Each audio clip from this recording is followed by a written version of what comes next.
Hey guys, welcome back to Coach Hall Writes.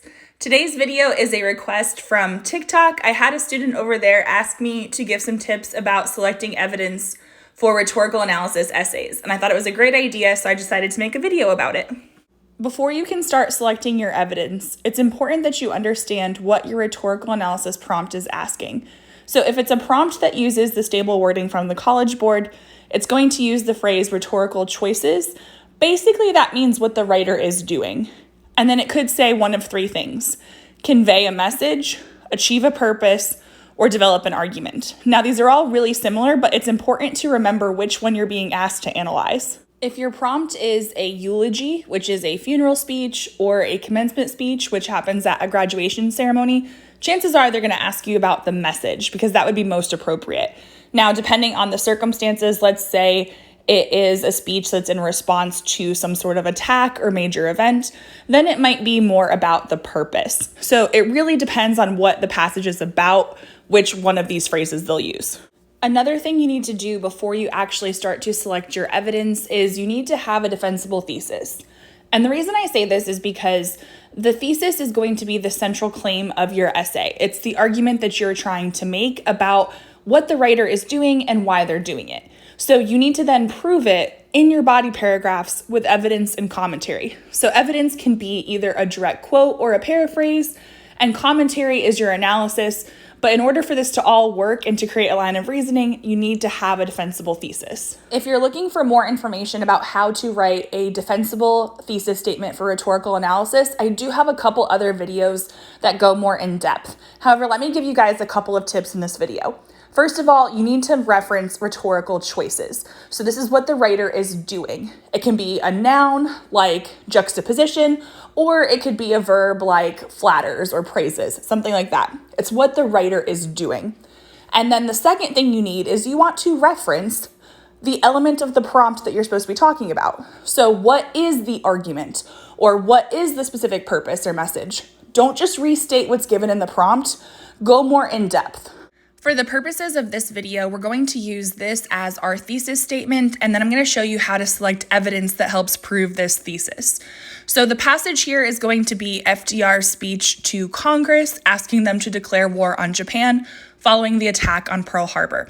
It's actually one of my favorite speeches to teach, and I use it in my upcoming ebook, which is going to be out in early May. So if you're looking for more rhetorical analysis help, definitely check out the description box below.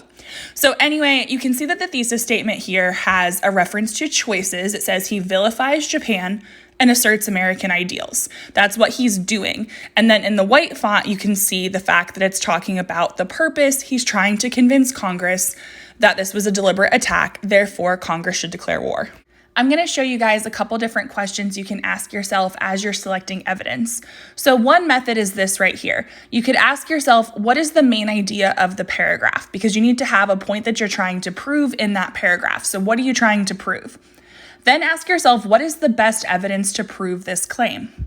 And then after that, then you can start to think about your commentary. So how can I explain this evidence and connect it to the rhetorical situation? This method reinforces the idea that your paragraph needs a central focus, and it helps you make sure that the evidence you're choosing is evidence that you can provide analysis for. Here's another set of questions you can ask yourself, and I'll show you guys what this looks like in practice in just a second. But for this one, you could ask yourself, what is the writer or speaker doing? And when I ask my students this, I tell them to zoom out and try to think big picture as opposed to just listing off some kind of device. Then I ask, how is he or she doing it? That's where the device might come in. And then the last two questions are the same, basically. What's the best evidence? And then why is the writer making this choice? I know some of you might not have read this speech, but just bear with me here.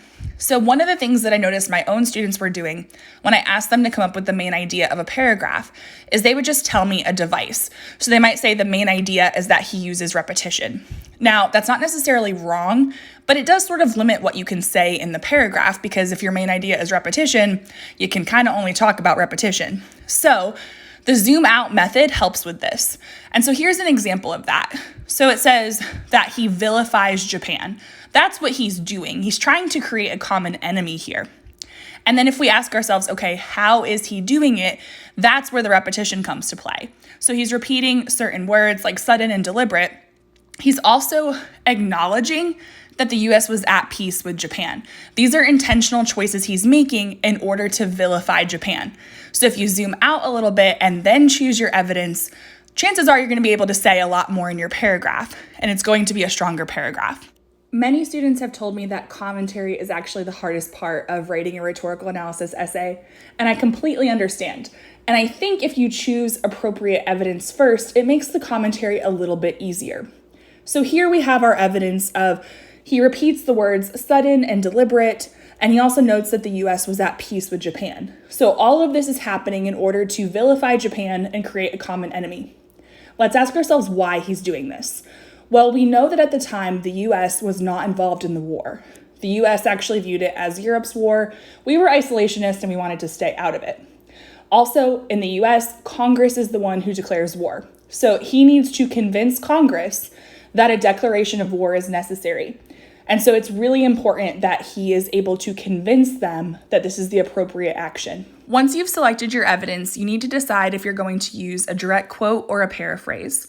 So for a direct quote, it's important that you choose a short quote and you embed it into a sentence of your own. So I've given you an example of that here.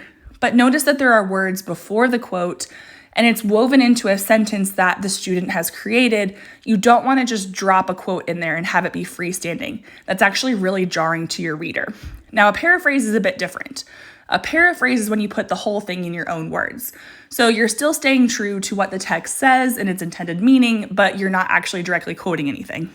I'm going to interject a little bit of teacher advice here. Now, please keep in mind, this is only my opinion. This is not an official stance from the College Board. However, if all of your evidence in a paragraph is paraphrased, sometimes it makes the paragraph read more like a summary as opposed to an analysis. So I do like it when students incorporate direct quotes. I'm not saying that every time you use evidence, it has to be a direct quote, but it can be nice to show that you can embed that evidence because it shows a certain level of skill with your writing. So just keep that in mind. I wanted to show you guys what this could look like once it's all put together. So here is a sample paragraph. I'm sorry the font's really small. You're welcome to pause the video to read this if you would like to. You'll notice that the paragraph starts out with a topic sentence that conveys the main idea. In this case, what is FDR doing? Well, as we said previously, he vilifies Japan and creates a common enemy. Then we have layers of evidence and commentary. So the evidence is in yellow. You can see that some of it is just embedded direct quotes, and we also have one example of a quick paraphrase there. And then in the white, we have some examples of analysis, basically just explaining why he's making that choice and in certain spots trying to connect to the rhetorical situation. You can see that this is layers of evidence and commentary. What that means is, because it's color-coded, we can see this more clearly, that we have evidence, commentary, and so on. This helps us develop our body paragraph even more. You'll also notice that we end with a concluding sentence that reconveys the main idea of the paragraph and connects it back to the thesis. This can be important in terms of creating a line of reasoning. You want to make sure that it's clear not only what you're trying to prove, but how it relates to the thesis. If you are looking to master rhetorical analysis before the AP Lang exam, don't forget to check out the description box below, and there will be a link to my upcoming ebook. It has all of my tips and tricks that I tell my students to help them get ready, and I would love to share it with you as well. Until next time, guys, happy writing!